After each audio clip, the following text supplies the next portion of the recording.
नमस्कार मंडळी, मी रुपाली तुमचं पुन्हा एकदा खूप खूप स्वागत करते आजच्या एका नवीन व्लॉगमध्ये. आय होप तुम्ही सगळे मस्त असाल आणि स्वतःची काळजी घेत असाल. जसं की तुम्ही लास्ट व्लॉगमध्ये पाहिलं, साखरपुड्याचा मी व्लॉग शेअर केला होता. तर आज आहे हळद आणि आमच्याकडे गावच्या साईडला अशी पद्धत आहे की ज्या दिवशी मुलीची हळद असते तर त्या दिवशी तिला घरी बोलवलं जातं. प्रत्येकाने म्हणजे जे नातेवाईक असतात किंवा गावातली मंडळी असतात तर ती स्वतःहून त्या मुलीला आपल्या घरी बोलवतात आणि नारळाचं दूध त्याचबरोबर थोडीशी हळद भिजवून तिच्या अंगाला लावतात. तिला हातपाय धुवायला पाणी वगैरे देतात. त्यानंतर मग तिची सेज भरतात.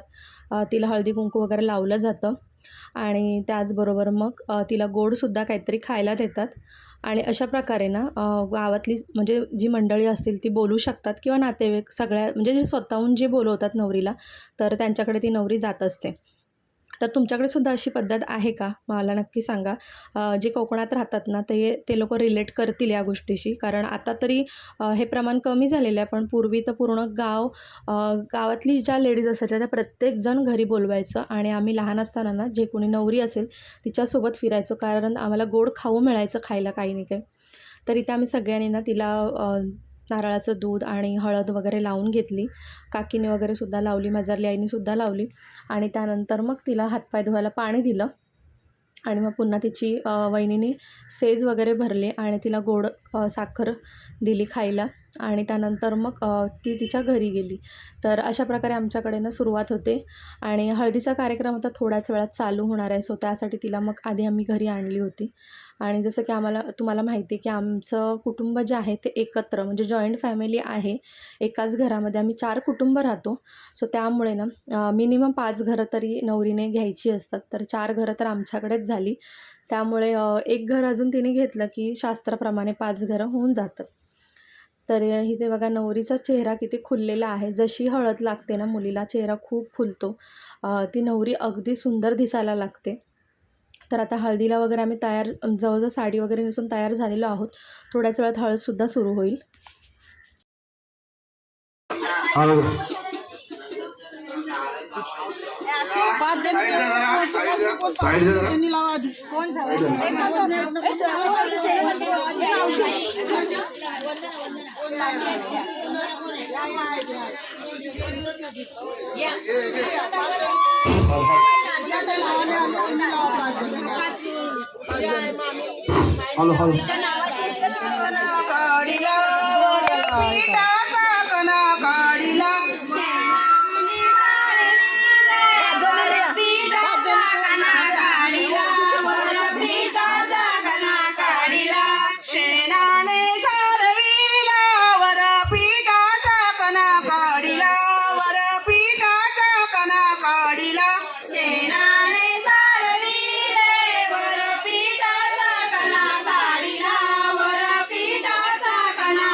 सगळ्यांनी त्या हळद लावली आणि नवरीची आई खूप खूप रडली. तुम्ही बघितलंत व्हिडिओमध्ये. तर हळद वगैरे लावून झाली आणि आम्ही एकमेकाला सुद्धा हळद लावून झालो. त्यानंतर मग इथे डान्स वगैरे थोडा केला आणि पुढच्या कार्यक्रमाला सुरुवात केली. तर पुढे तिची सेज वगैरे भरली जाते. त्यानंतर तिला तिचा शृंगार केला जातो. जसं की मुंडावळ्या लावल्या जातात. त्याचबरोबर तिला कानातले, गळ्यातल्या गोष्टी सगळ्या घातल्या जातात. छान असं तिला शृंगार करतात आणि आमच्याकडे मणिमंगळसूत्रसुद्धा याच दिवशी घातलं जातं. म्हणजे हळदीच्याच दिवशी माहेरचं जे असतं ते. आणि त्यानंतर मग तिची ओटी भरली जाते आणि ही ओटी जी असते ना, लग्न होऊन सासरी जाईपर्यंत तिच्यासोबतच असते. तर हे बघा, रात्री साखरपुड्याच्या ब्लॉगमध्ये तुम्हाला दाखवलं होतं की मुंडावळ्या ओल्या होत्या त्या. तर याच त्या मुंडावळ्या आहेत. या दिवशी तिला बांधल्या जातात. ह्या अगदी लग्न होऊन सासरी जाईपर्यंत असतात. म्हणजे लग्न लागेपर्यंत ह्या मुंडावळ्या लावतात. त्यानंतर मग ह्या सोबत घेऊन जातात सासरी आणि त्यानंतर मग बाशिंग लावलं जातं लग्नामध्ये. तर नथ, कानातले, गळ्यातल्या सगळ्या गोष्टी तिला घातल्या गेल्या. त्यानंतर मग पुढचा प्रोग्राम हळद फोडणं किंवा मग घाना भरणं या सगळ्या गोष्टी केल्या जातात.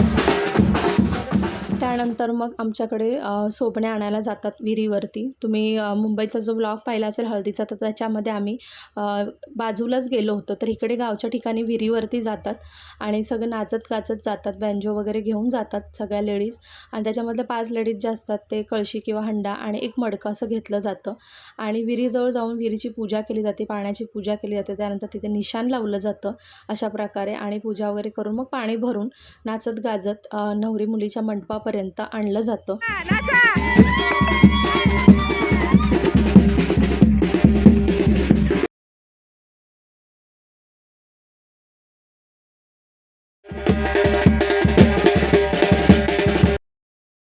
तर आता जस्ट हळदीचा जो प्रोग्राम आहे ना, तो छान असा पार पडलेला आहे. हळदी समारंभ खूप छान झालेला आहे आणि ज्या काही विधी वगैरे होत्या हळदीच्या, तर त्या सगळ्याच झालेल्या आहेत.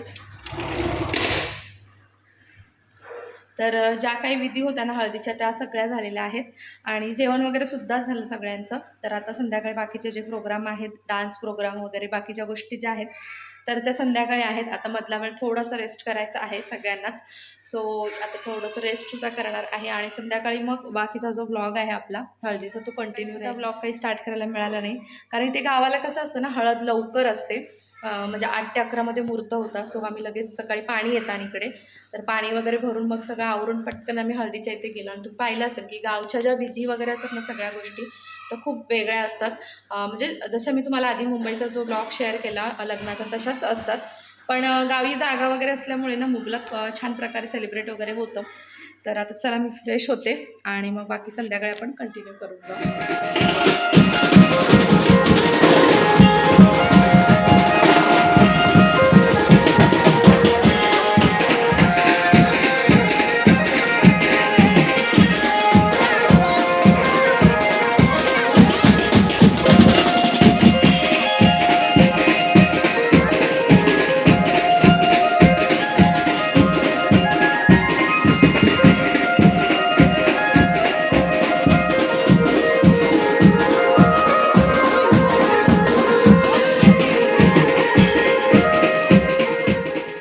संध्याकाळी ना फक्त बॅग भरण्याचा एक विधी असतो मुलीचा, म्हणजे सासरी जाण्यासाठी जी बॅग भरली जाते तर तो बॅगेची पूजा वगैरे करून तो विधी एक केला जातो. बाकी डान्स वगैरे असतात, म्हणजे जसं आपल्याला एन्जॉयमेंट करायचं आहे, डान्स, अंताक्षरी वगैरे या सगळ्या गोष्टी थोडेसे 12-1 वाजेपर्यंत नाचतात वगैरे.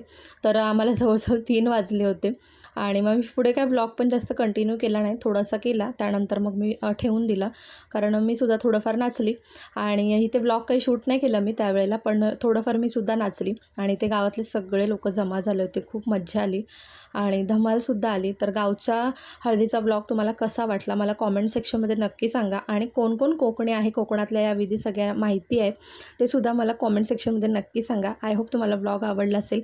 जर आवडला असेल तर लाईक, सबस्क्राईब, शेअरसुद्धा करा.